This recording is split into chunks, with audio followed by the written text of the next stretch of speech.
A mund të ripërsëritet Banjska, ministër, në moment se ne patëm pas Banjskës, e patëm një tentativë tjetër të sulme në Ibërlipens? A ka synime tjera për destabilizim dhe për provokime tjera të radhës nga ana e Serbisë? Unë vlerësoj që baza e vërtet e çdo kërcënimi për sigurinë në ballkonin perëndimor qëndron te çështja hegemoniste që politika në Serbi vazhdon të ketë në raport me fëmijët e saj.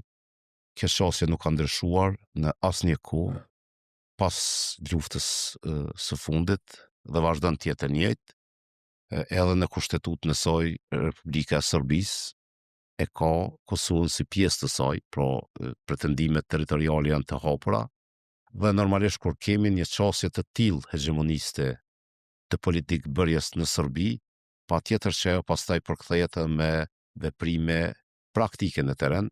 dhe vlerësoj që sulmin e Banjës, tentativa për okupimin e pjesës veriore të vendit tonë nga grupe terroriste dhe kriminale të mbështetura nga Serbia, është vetëm një nga veprimet të cilat bazamentin e tyre kanë në çështën hegemoniste të politikës serbe. Dhe duke pas parasysh këtë fakt dhe faktin tjetër që vazhdon të qëndroj që ky grup vazhdon të strehohet të mbështetet nga strukturat politike dhe të sigurisë në Serbi,